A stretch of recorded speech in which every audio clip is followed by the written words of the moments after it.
એટલા માટે આ વાત હું કરું છું મારા દીકરાની, કે આવા છોકરાને SSCમાં નાપાસ, 12માં હાથમાં રિઝલ્ટ લઈને આવ્યો, એમાંય નાપાસ, તોય દેખાદેખીમાં ઇંગ્લિશ મીડિયમમાં મૂક્યો અને બીજા દિવસે એની સ્કૂલમાંથી ચિઠ્ઠી આવી, સાહેબ ગુજરાતી જેવી કોઈ ભાષા નથી. ભાઈ હમણાં સિંહની વાત કરતા હતા, સિંહ માટે હું તમે એમ કહી કે સિંહ ડણકે છે, વાઘ માટે હું તમે એમ કહી કે વાઘ ત્રાડે છે, ઘોડા માટે હું તમે એમ કહી ઘોડો હણહણે છે, અને ગધેડા માટે હું તમે એમ કહી ગધેડું ભૂંકે છે, અને શિયાળ માટે હું તમે એમ કહી કે શિયાળ લાળી કરે છે, અને ભેંસ માટે હું તમે એમ કહી કે ભેંસ ભાંભરે છે, અને કૂતરા માટે હું તમે એમ કહી કૂતરું ભસે છે. સાહેબ દરેક પ્રાણીના અવાજ માટે અલગ અલગ શબ્દો ગુજરાતીની અંદર છે, એવા વિશ્વની કોઈ ભાષામાં નથી. સાહેબ આવું વૈવિધ્ય એ સાહેબ મારી તમારી માતૃભાષામાં છે. એટલે અંગ્રેજીનો વિરોધ નથી કરતો, પણ અંગ્રેજીનો ક્રેઝ એવો એટલે દેખાદેખીમાં મૂક્યો ને બીજા દિવસે એની સ્કૂલમાંથી ચિઠ્ઠી આવી, તમારો મૌલિક સ્કૂલમાં ગુજરાતીમાં વાતો કરે છે, માટે એની સાથે ઘરમાં પણ અંગ્રેજીમાં વાતો કરવી.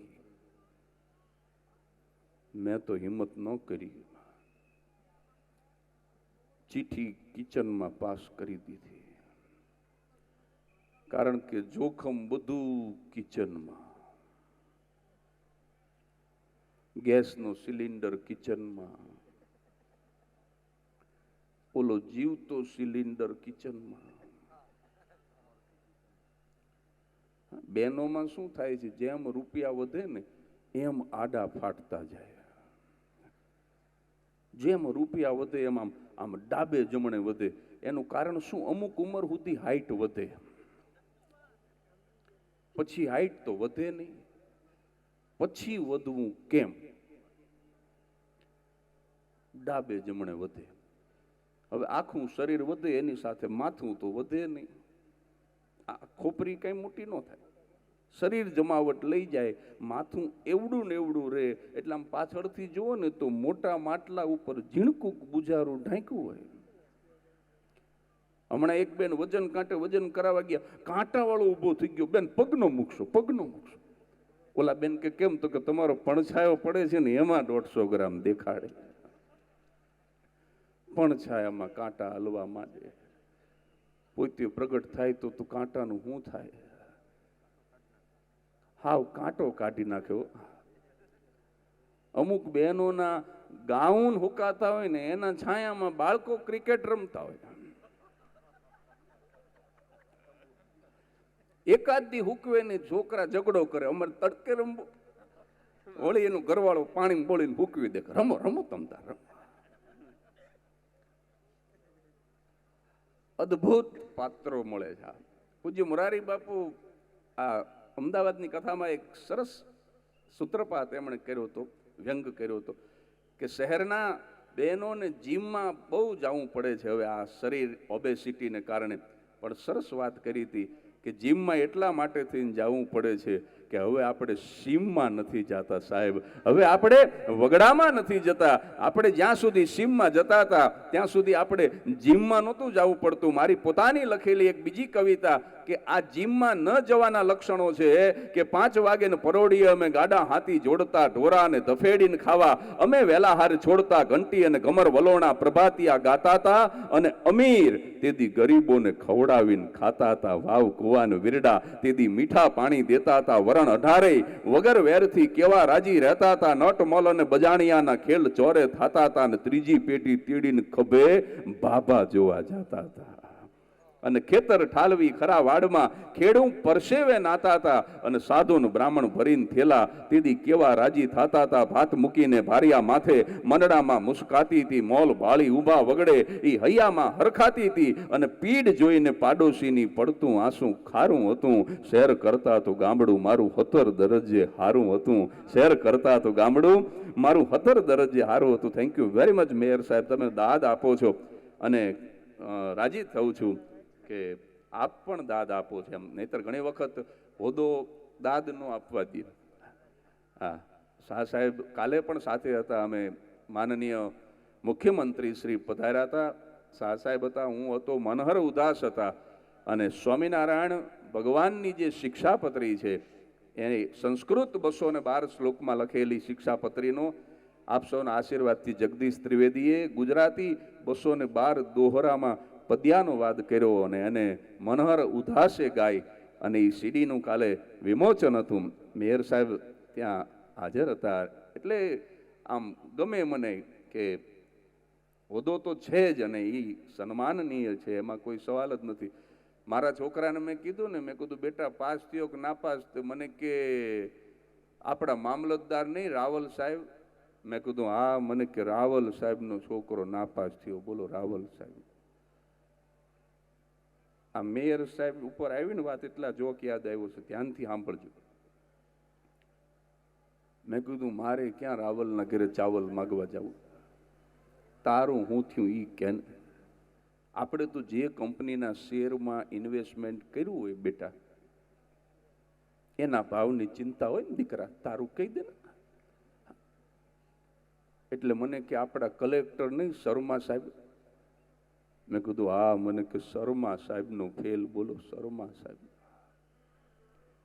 મેં કીધું શર્માનો ભલે થયો, તું શર્મા, તારું હું થયું ઈ કે. ત્યારે મારો દીકરો બોલ્યો, મને કે મામલતદારનોય નાપાસ થાય, કલેક્ટરનોય નાપાસ થાય, તો તમે ક્યાં મેયર સાહેબ હતા તો હું પાસ થઈ જઉં. એમ કરીને ઘરમાં કરી ગયો. બોલો. એટલે આ અદ્ભુત છે. પણ હવે આ છેલ્લી, હવે ખરેખર છેલ્લી હો. હા, કારણ કે મને જે સમય અમારા કલાકારોને પછી એક આ ટેવ હોય, છેલ્લી છેલ્લી કરીને 1 કલાક કાઢી નાખે. પણ હવે ઈમાનદારીથી છેલ્લી આઈટમ.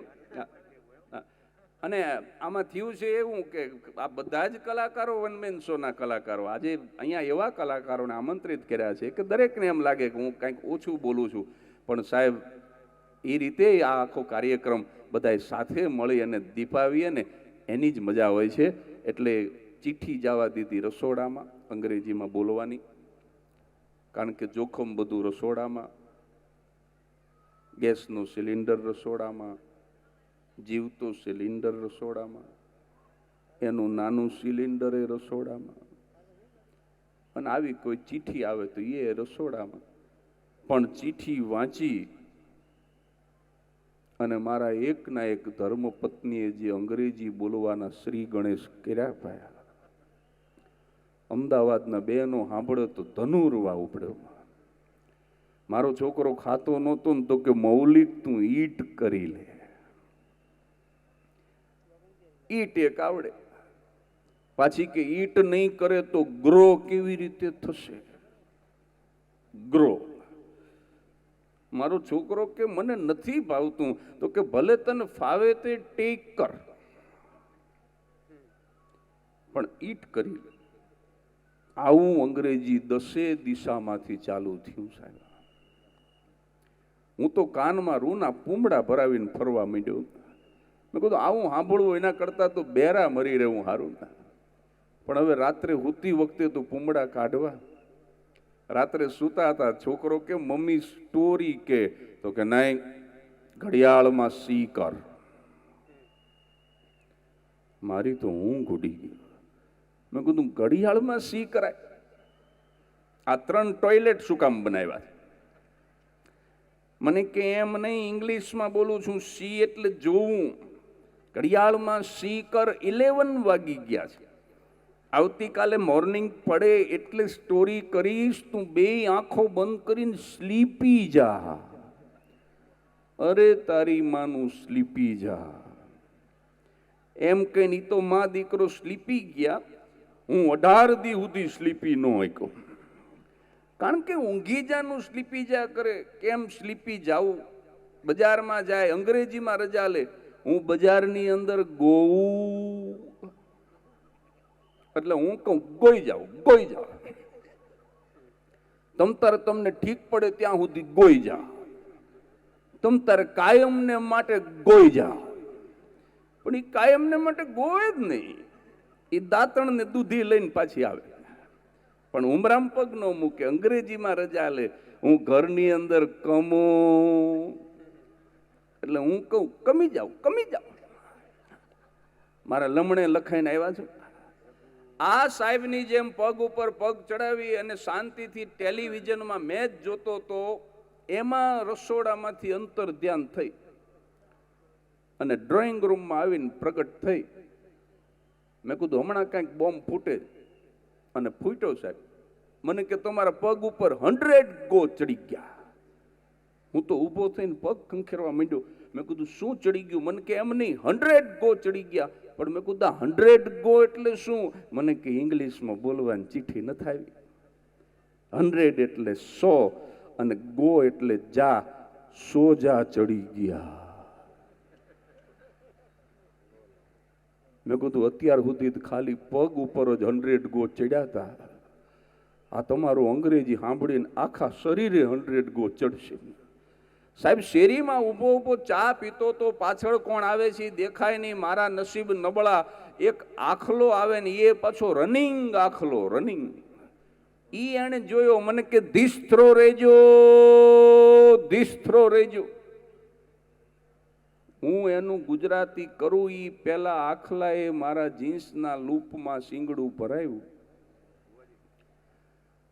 મને આખે આખું હવામાં અધર કર્યો. અડધી ચા તો મેં ઉપર પીધી, અડધી જ નીચે પીધી હતી. એક બેનના ઘરે ચા બેને બહુ સારી બનાવી ને, મેં કીધું ચા સારી બનાવી. તો અમદાવાદના હતા, એણે વિવેક કર્યો. એ કે મને ખબર હતી તમને આદુવાળી ભાવશે, હાણસી ન મળી ને તો દાંતેથી ચાવીને નાખ્યું છે. અડધી ચા મેં ઉપર પીધી ને જેવી ચા પૂરી થઈ આખલાએ પછાડ્યો. આગળના 2 દાંત પડી ગયા, 50 ગ્રામ ધૂળ ખાઈ ગયો. મેં કીધું તમને દેખાતો તો તમારે મને કહેવાય નહીં કે લે મેં તમને કીધું જ ખરું ધીસ્ત્રો રહેજો. પણ મેં કીધું આ ધીસ્ત્રો રહેજો એટલે શું? મને કે ઇંગ્લિશમાં બોલવાની ચીઠી નથી આવી.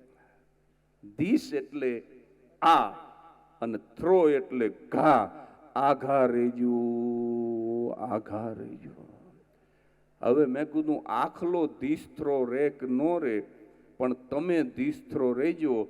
અને જતા જતા એટલું કહેતો જઉં સાહેબ કે ઈ ધીસ્ત્રો રે કે નો રે, પણ ગુજરાતી હાસ્ય રસિક જનતા તમે ક્યારેય ધીસ્ત્રો ન રહેશો સાહેબ, તમે ક્યારેય ધીસ્ત્રો ન રહેશો.